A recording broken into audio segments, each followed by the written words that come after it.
His dusty boots made soft impressions on the polished marble floor. They laughed and whispered, until they discovered who he really was. Where are you watching from? Drop your city in the comments, we love seeing how far these stories travel. The crisp autumn evening enveloped Chicago as Keanu Reeves approached Celestial, the city's crown jewel of culinary excellence. A line of gleaming luxury vehicles discharged passengers draped in designer wear and expensive jewelry under the restaurant's majestic entrance. The golden light spilling from its windows cast long shadows on the sidewalk, illuminating Keanu's weathered silhouette as he approached. His faded jeans, scuffed boots, and well-worn leather jacket stood in stark contrast to the meticulously dressed patrons filing into the restaurant. But his eyes, dark, thoughtful, and carrying an unmistakable quiet confidence, showed no hesitation as he pulled open the heavy glass door and stepped inside. Celestial wasn't merely a restaurant, it was a statement, a declaration of status and wealth. Crystal chandeliers cascaded from vaulted ceilings, their light dancing across marble floors and silk-covered walls. The air carried notes of rare truffles and aged wine, creating an atmosphere of exclusivity that was almost tangible. Conversations maintained that perfect balance, energetic enough to create ambience, but hushed enough to suggest importance. Standing at the host podium was Nathan Pierce, Celestial's senior host who had recently been promoted to floor manager. His sharp eyes constantly surveyed the dining room, categorizing each patron with practiced precision. Nathan considered himself the guardian of Celestial's unwritten hierarchy, the final arbiter of who truly belonged within these hallowed walls. When his gaze landed on Keanu, his customary welcoming smile froze, hardening into something resembling disdain. He leaned toward Isabel, a junior hostess who was organizing menus nearby. "Look at what just wandered in," Nathan murmured, his voice low but dripping with contempt. "Another nobody who thinks he can just stroll into Celestial like it's some neighborhood diner." Isabel glanced toward the entrance, her eyes widening slightly as she took in the man standing there. She shifted uncomfortably. "Maybe he's just here to eat," she suggested tentatively. Nathan scoffed, straightening his impeccably tailored suit jacket. "Eat? Please. People like him come to gawk, not dine. They want to take selfies and pretend they belong for one night." He smoothed his silk tie with manicured fingers. "Watch how I handle this." With the practiced confidence of someone who had elevated judgment to an art form, Nathan glided across the marble floor toward Keanu, who was quietly studying the sample menu displayed on an ornate gold stand. "Good evening, sir," Nathan began, his voice syrupy sweet but laced with something colder. "Are you perhaps lost? The coffee shop down the street might be more." He paused meaningfully, "suitable." Keanu turned, his dark eyes meeting Nathan's with a flicker of something, amusement, perhaps, before he replied, his voice steady and unexpectedly gentle. "No, I don't think so. I'm here for dinner." Nathan's smile tightened almost imperceptibly. "Dinner? I see." He drew out the word as if savoring its absurdity. "Well, Celestial is rather exclusive.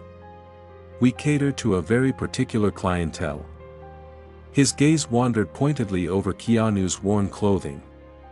"Are you quite certain this is where you intended to be?" Something shifted in Keanu's expression, not anger, but a quiet intensity that might have given a more perceptive man pause. His lips curved into a small smile. "I'm pretty sure," he said. "Unless you're suggesting I'm not welcome here." The directness caught Nathan off guard, but he recovered quickly, his smile now openly condescending.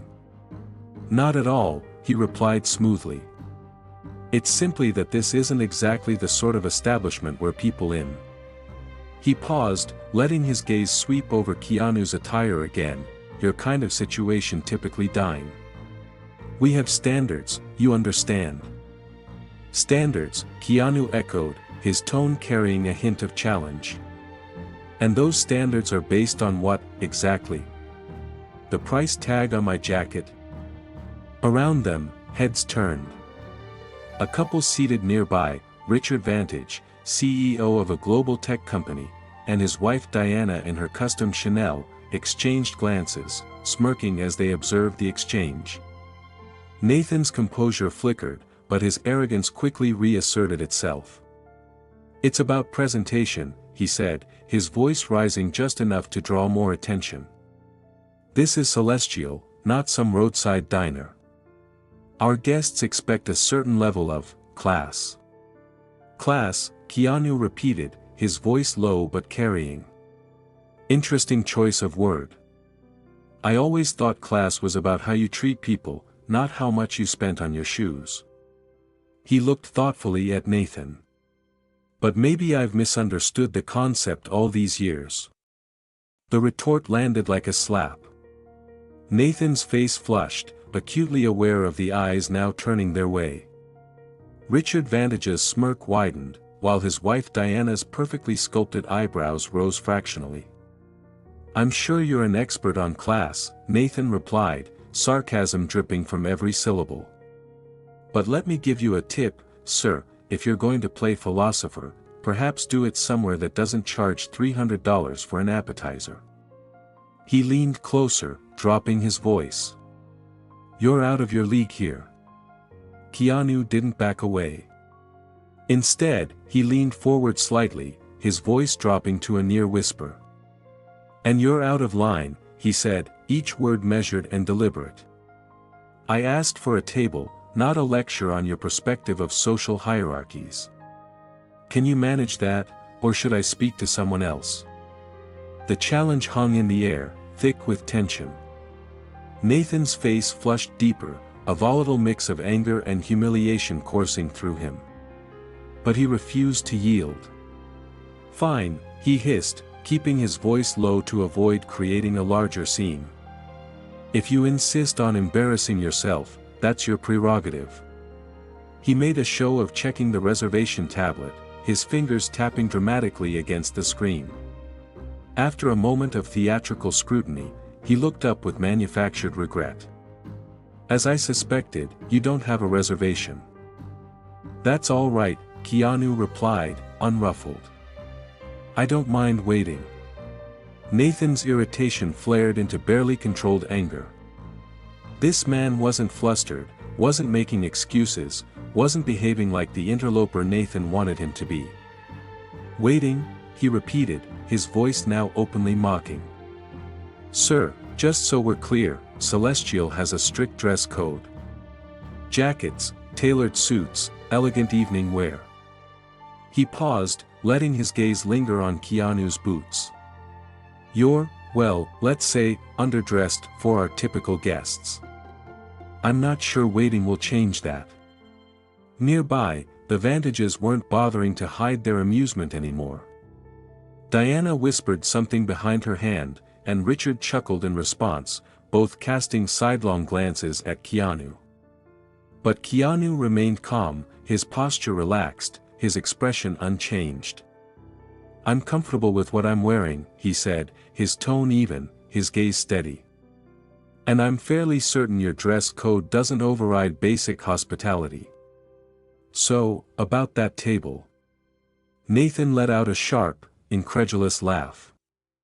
"You're a real piece of work," he said, his voice now loud enough to turn heads across the dining room. "Fine. If you insist on making a spectacle of yourself, be my guest." With barely contained fury, Nathan led Keanu toward the absolute worst table in the restaurant, a cramped spot near the swinging kitchen doors, where the clatter of dishes created a constant din and the harsh fluorescent light from the kitchen spilled out in unflattering bursts whenever the doors opened. This was Celestial's purgatory, where they seated guests they hoped would leave quickly and never return. Pulling out the chair with an exaggerated flourish, Nathan dropped a menu onto the table with a loud thud. "Here you are," he said, his voice dripping with sarcasm. "A nice private table, perfect for someone like you. Enjoy your dinner. If you can afford it."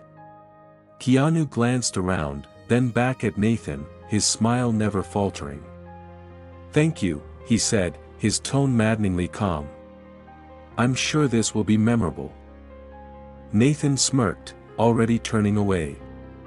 "Let's see how long you last," he muttered, loud enough for Keanu to hear. Returning to the front, Nathan leaned toward Isabel and whispered, "He'll bolt as soon as he sees the prices. Mark my words." But what Nathan didn't realize was that the evening was far from over, and the man he had just dismissed was about to change everything. Keanu sat calmly at the cramped, dimly lit table near Celestial's kitchen doors. Every few minutes, servers rushed past with trays laden with artfully composed dishes, the doors swinging wildly, alternately flooding his corner with harsh light and then plunging it back into shadow. The faint smell of cleaning products mingled with the aromas of expensive cuisine, an olfactory reminder of his deliberate exile from the main dining room. Yet he showed no sign of discomfort. He studied the menu with the same focused attention he might give to a film script, seemingly oblivious to the indignity of his seating arrangement, or perhaps simply unbothered by it. Across the room, Nathan watched with barely contained anticipation, waiting for the moment Keanu would realize his mistake and slink away in defeat. In Nathan's experience, people like this, those who dared to step into Celestial with worn clothes and without connections, never lasted long. "He's just stalling," Nathan whispered to Isabel, who was organizing wine lists nearby. "Give it 5 minutes tops. He'll see the prices and bolt." But 5 minutes passed, then 10, and Keanu remained seated, his composure unwavering. Nathan's smirk gradually faded, replaced by a scowl of irritation.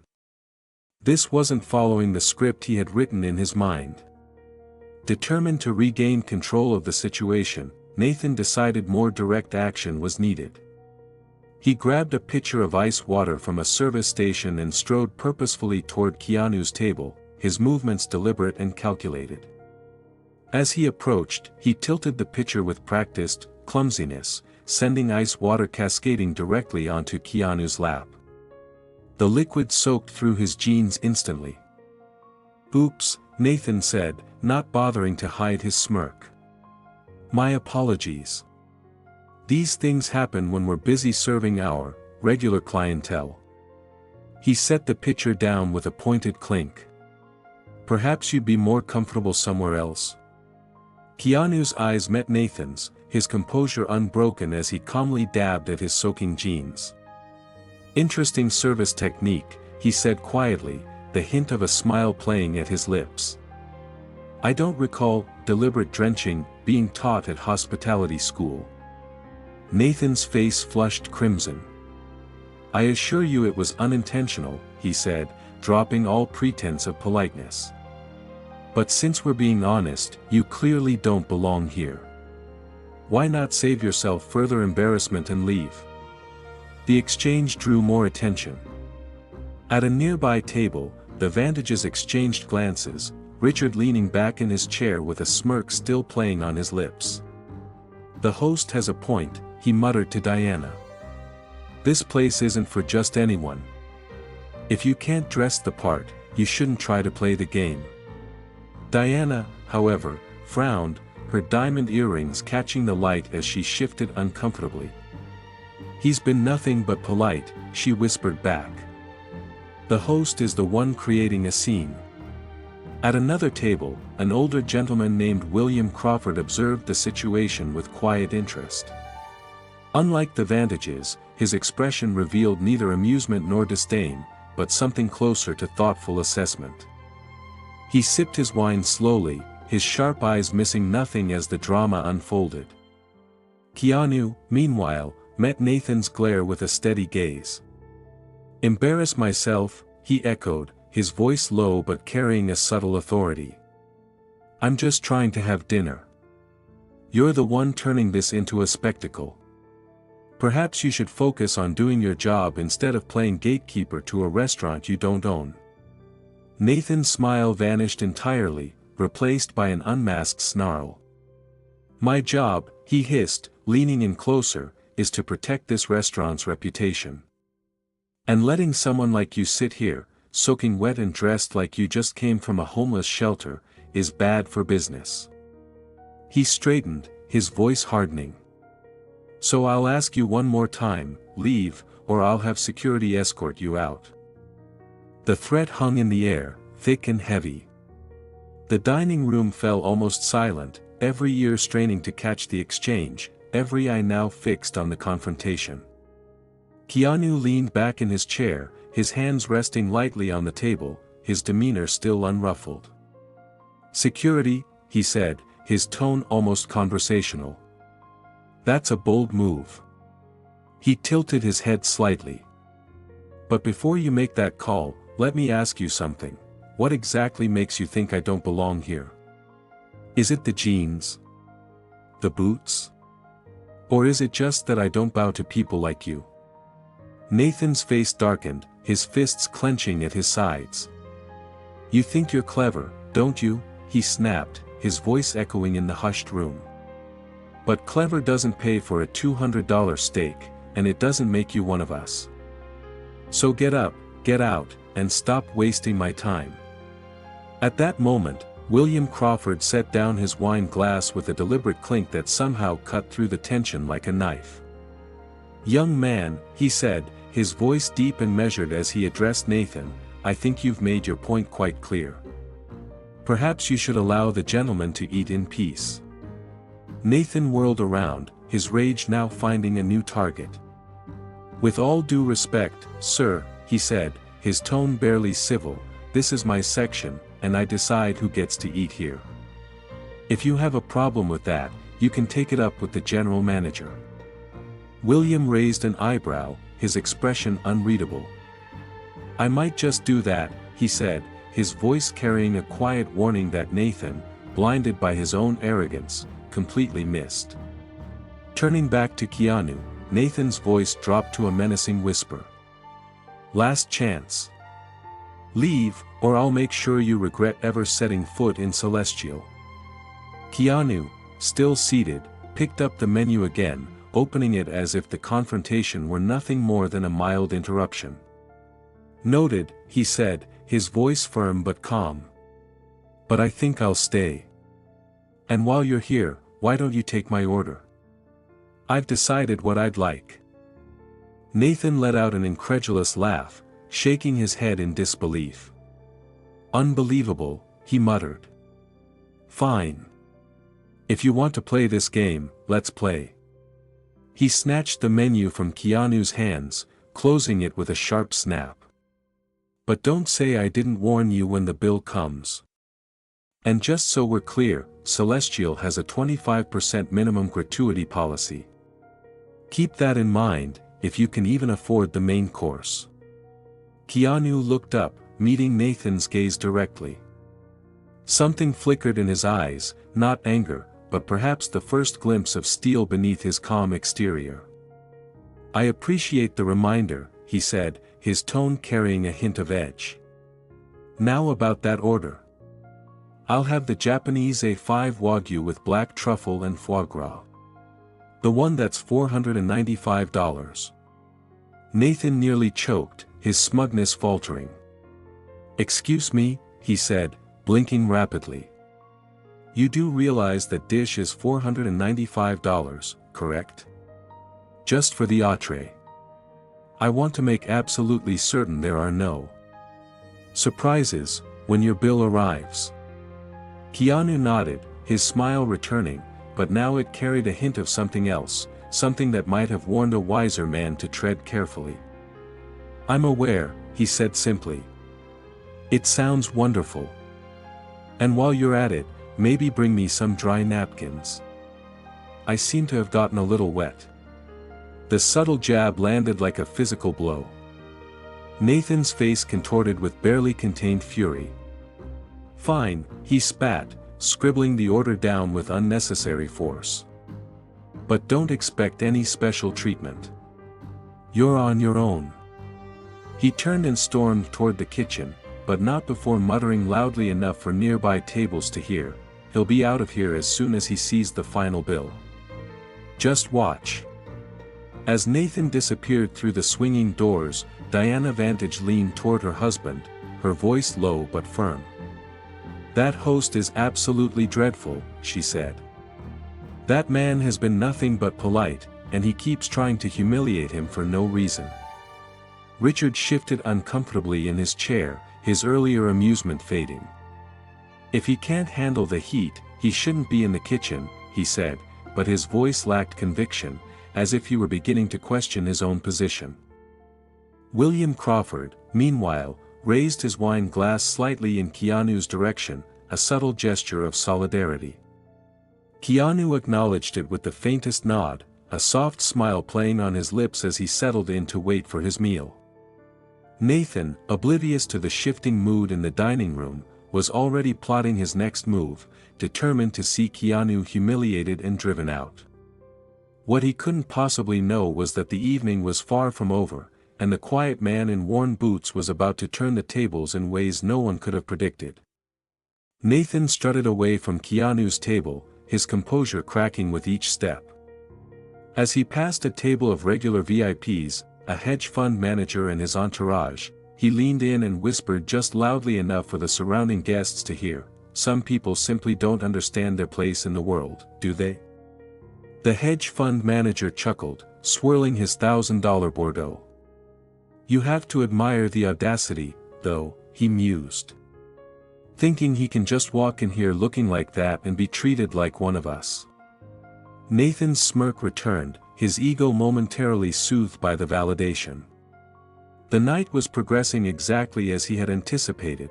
The shabby interloper would soon be put in his place, and the natural order of Celestial would be preserved.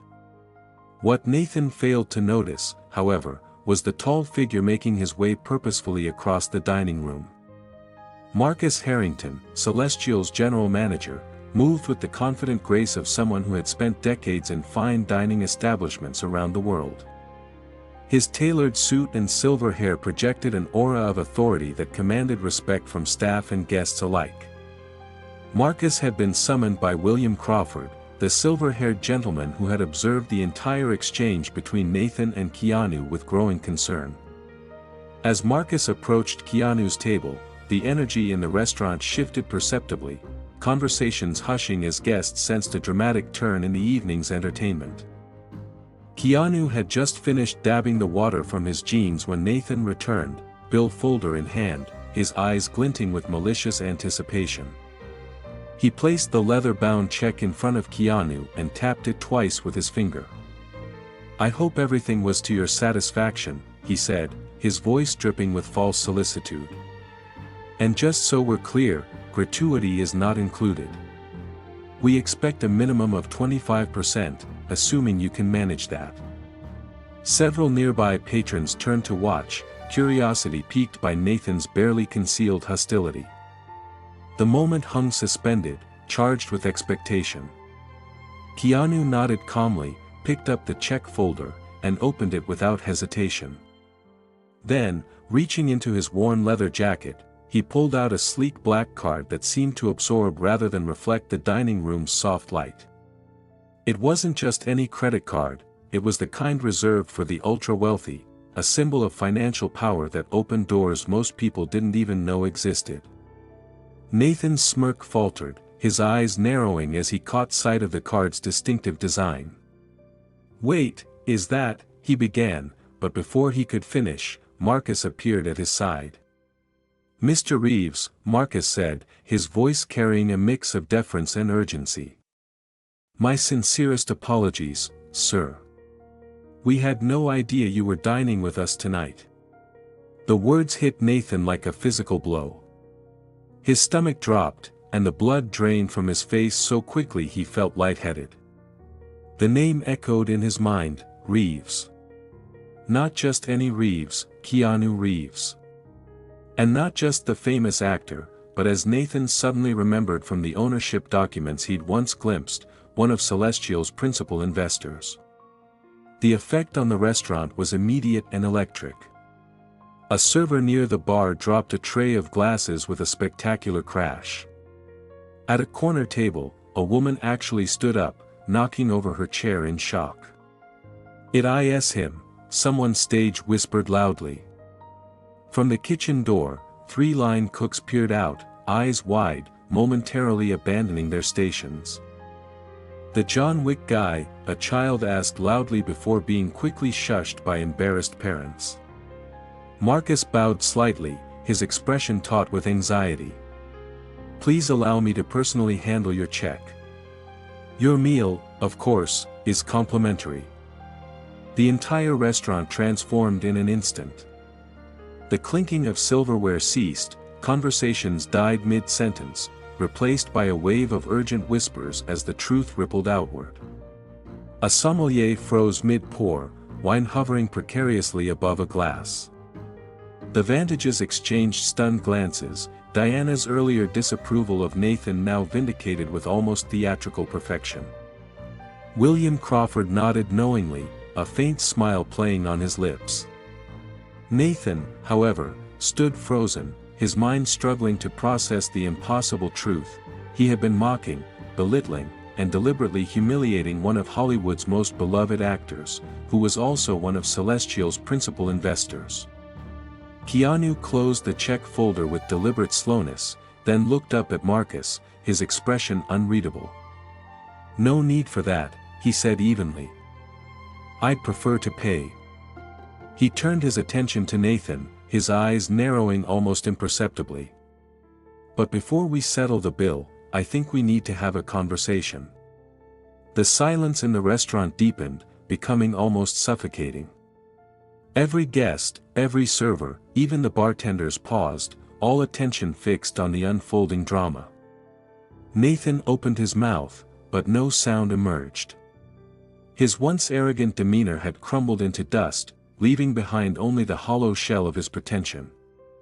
Keanu leaned forward, his voice still calm but carrying a quiet authority that commanded the room's complete attention. "Tell me, Nathan," he said, pausing to let the weight of his words settle in the air.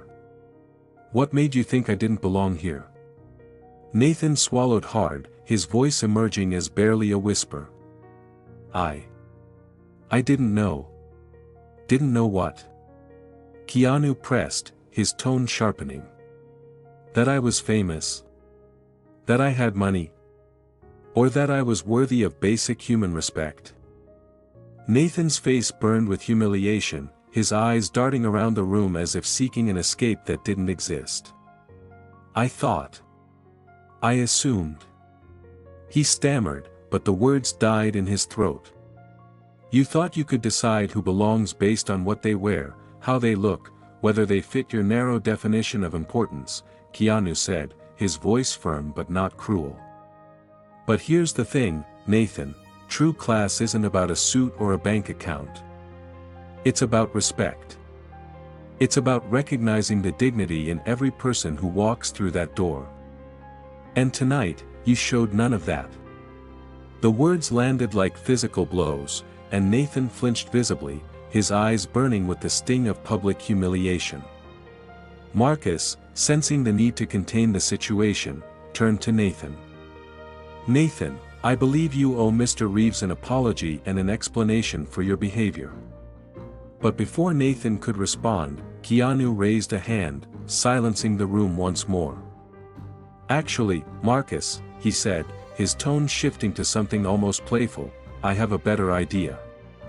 He stood, slipping his black card back into his jacket pocket, and faced Nathan directly. His presence suddenly seemed to fill the room, commanding in a way that made Nathan shrink by comparison. "You've spent the entire evening trying to prove that I don't belong here. So let's put your theory to the test. I've invited a group of guests to join us, people who, by your standards, probably don't belong either. They'll be here in 15 minutes. He paused, his gaze steady on Nathan's pale face. "Your job is to serve them. Properly. Respectfully. The way every guest deserves to be treated. For 1 hour. If you can do that, if you can show them the courtesy and respect you denied me, you keep your job. If not, you're finished at Celestial. Consider it a lesson in humility, or, if you prefer, a chance to prove me wrong." The restaurant collectively held its breath. Nathan's mouth fell open, his earlier arrogance utterly vanquished. "The clock starts when they walk in," Keanu added, his voice carrying a hint of steel beneath the calm exterior. Marcus nodded, his expression grim. "You heard Mr. Reeves," he said to Nathan. "I suggest you prepare yourself." The room buzzed with whispers. Richard Vantage leaned toward Diana, his earlier smugness replaced by something closer to awe. "This is going to be interesting," he murmured. Diana, however, smiled faintly. "It's exactly what he deserves," she whispered back, not bothering to hide her approval. William Crawford raised his wine glass slightly, his eyes twinkling with quiet satisfaction as he observed the scene.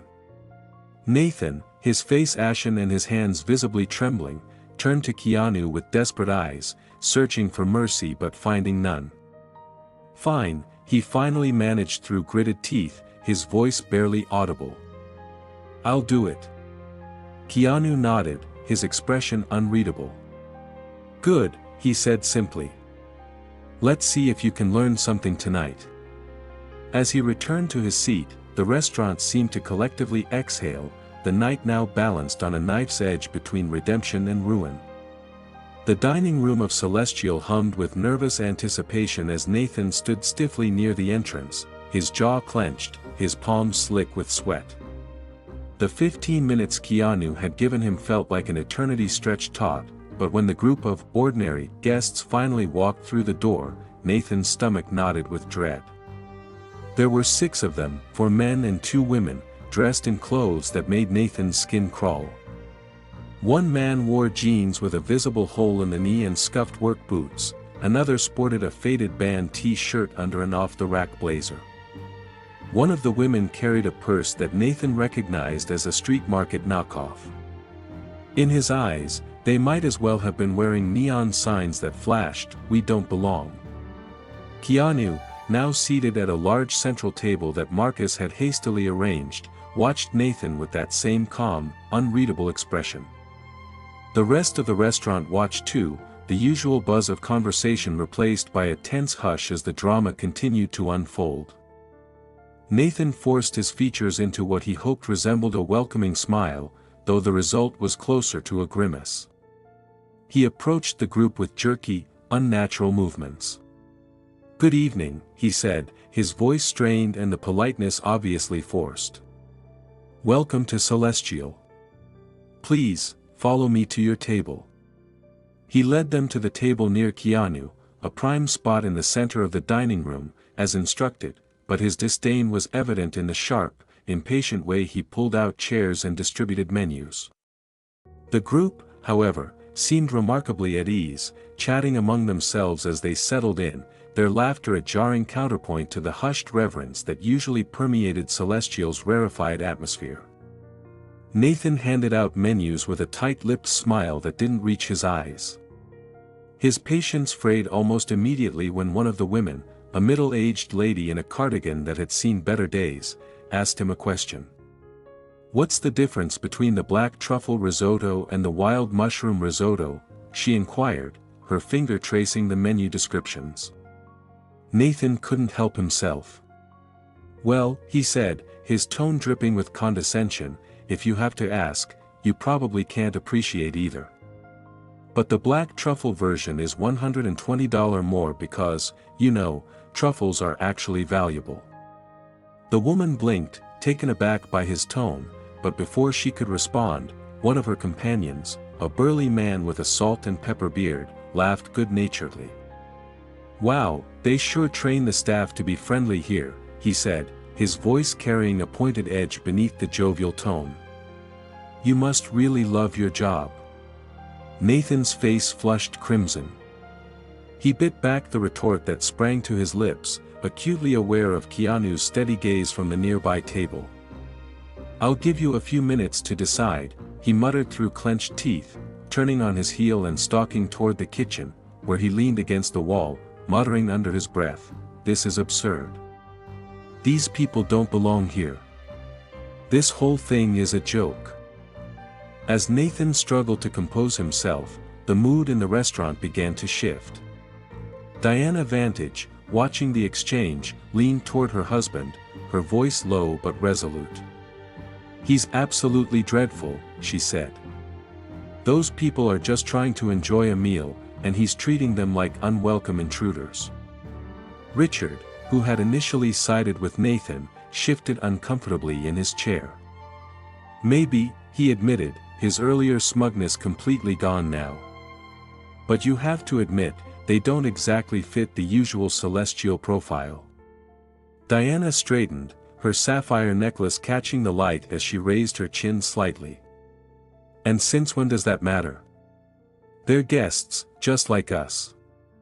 That host needs to learn some basic human decency." William Crawford observed the scene with growing interest, his earlier disapproval of Nathan now tinged with curiosity about Keanu's intentions. When Nathan returned to take the group's order, his attitude had, if anything, deteriorated further. "So, what will it be?" he asked, his tone clipped, his pen hovering impatiently over his notepad. One of the men, a lanky fellow with wire-rimmed glasses and a vintage leather jacket, smiled broadly. "I think I'll have the Japanese A5 Wagyu with black truffle and foie gras. The $495 one." Nathan froze, his pen stopping mid-air. "You're joking," he said flatly, disbelief evident in every syllable. The man raised an eyebrow, his smile unwavering. "Do I look like I'm joking?" Nathan's facade cracked, his voice rising. "Look, let's not waste everyone's time here," he said, his limited patience evaporating. "That dish is for people who actually appreciate fine dining.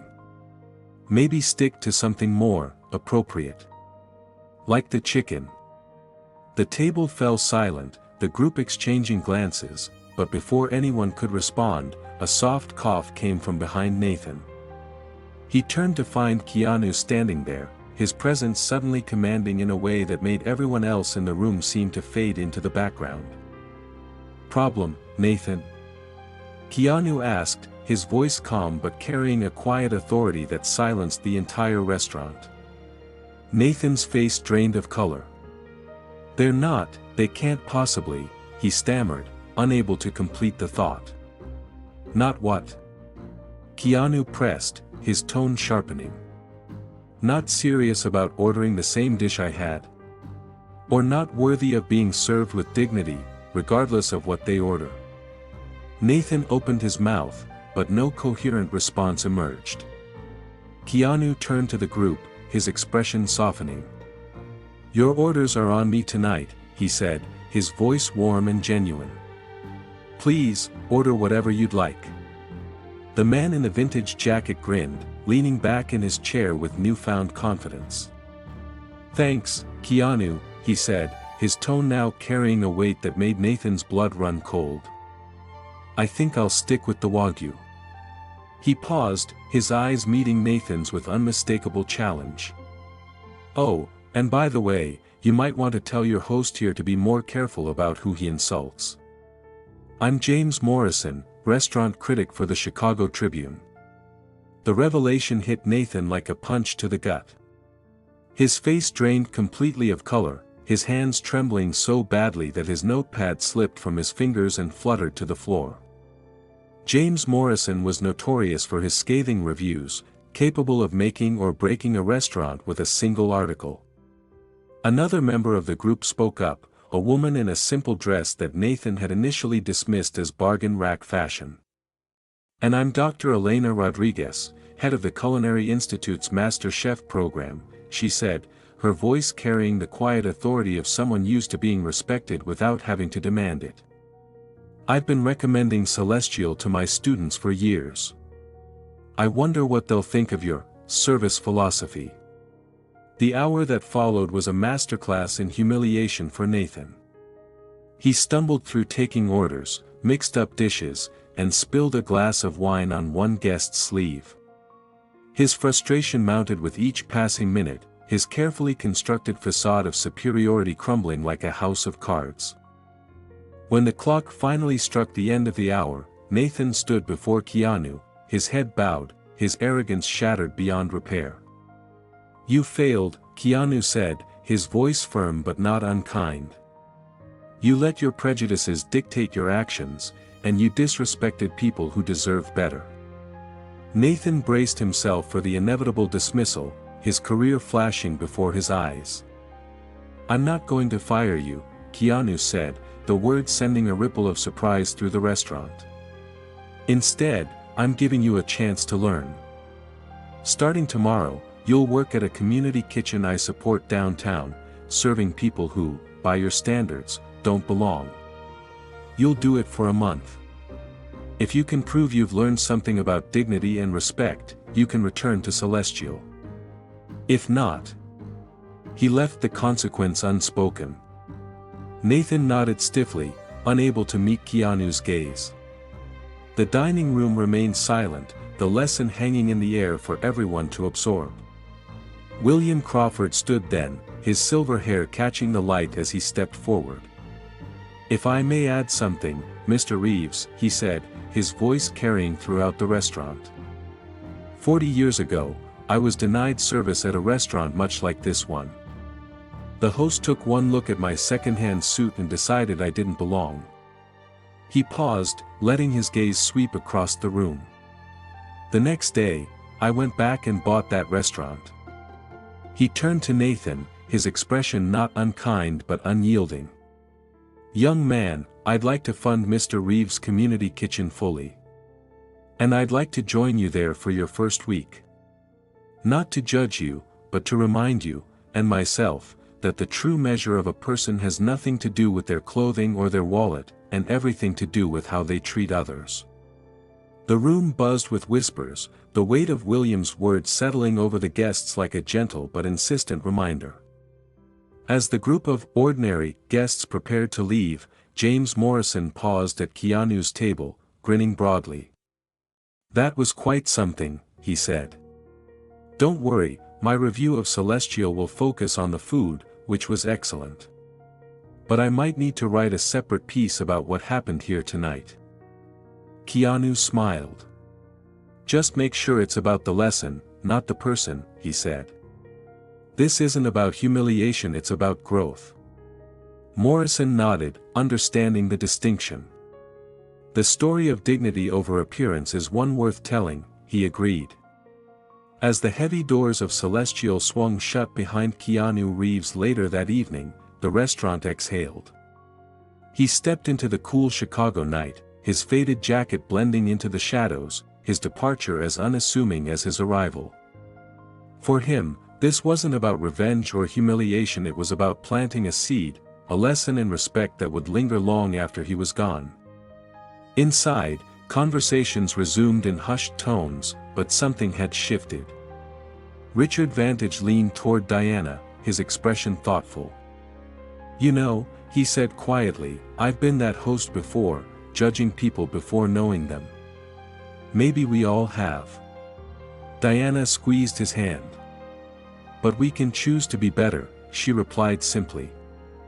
The next morning, as Nathan reported for his first day at the community kitchen, he was surprised to find both William Crawford and Keanu Reeves there, serving breakfast alongside regular volunteers. Neither man mentioned the previous night as they handed Nathan an apron and directed him to the serving line. "Everyone who walks through that door deserves the same respect," Keanu said simply. "Not because of who they are or what they own, but because dignity isn't something that should be earned, it's something we all inherently deserve." Nathan nodded mechanically, but as he prepared to serve his first guest, a memory suddenly surfaced, one he buried deep. He was 12 years old, wearing his cousin's hand-me-down suit to a fancy restaurant with his mother, who had saved for months for this special birthday dinner. The host had looked them up and down, then seated them by the kitchen, speaking to them with the same condescending tone Nathan had used just yesterday. He remembered his mother's quiet dignity, and the shame that had burned within him. "I was them once," he realized with startling clarity. "And somewhere along the way, I became what I hated." As he served his first plate to an elderly woman in worn clothing, something shifted inside him. He looked her in the eyes, truly seeing a person beyond their appearance, and said with genuine warmth, "Good morning. I hope you enjoy your meal." "Thank you, young man," she replied with a smile that somehow carried more elegance than anything he'd seen at Celestial. The true service isn't just carrying plates, is it? It's carrying kindness. William, observing from nearby, nodded with quiet approval. "That's where it starts," he murmured to Keanu. "One moment of genuine human connection at a time." 1 month later, Nathan returned to Celestial, transformed by his experience. The restaurant had changed too. A new policy had been implemented at Keanu's suggestion. Once a week, Celestial opened its doors to guests from the community kitchen, serving them the same exquisite meals in the same elegant setting, treating each one with the dignity they had always deserved. As Nathan welcomed the first of these special guests with genuine warmth, he realized that Keanu's lesson had changed not just his approach to his job, but his understanding of humanity itself. True class, he had learned, had nothing to do with what you wore or what you owned. It lived in how you treated others, especially those who could offer you nothing in return. And somewhere across the city, Keanu Reeves continued his quiet journey, still in those same dusty boots, still in that weathered jacket, a silent guardian of dignity in a world too often blinded by appearances. In a world where we're constantly judged by our external trappings, our clothes, our possessions, our status symbols, Keanu's quiet demonstration reminds us that true character runs deeper than fabric and leather. Like Nathan, many of us are guilty of making snap judgments based on appearances, creating invisible barriers between us and them. Think about the last time you were at a store and found yourself served differently based on how you were dressed. Or perhaps you've been the one making those judgments, assuming the person in simple clothes at the car dealership couldn't possibly afford the luxury models, or subtly changing your tone when speaking to someone whose appearance suggested they couldn't benefit you. These moments happen every day in offices, stores, restaurants, and sidewalks across the world. The barista who treats the suited executive with deference while rushing the homeless person who just wanted a cup of coffee. The receptionist who makes someone wait because they don't look like they belong.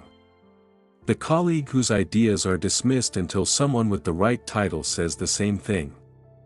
But what if we challenged ourselves to see beyond the surface? What if we recognize that dignity isn't reserved for those who can afford it, it's the birthright of every human being who crosses our path? The story of the Dusty Boots dinner teaches us that the clothes we wear and the possessions we own are poor measures of our worth. The true measure of character is found in how we treat others, especially those we believe can offer us nothing in return. In that moment of choice, to judge or to welcome, to exclude or to embrace, we reveal not who they are, but who we are. What part of this story resonated with you the most? Leave a comment, and don't forget to like and subscribe for more powerful stories like this one.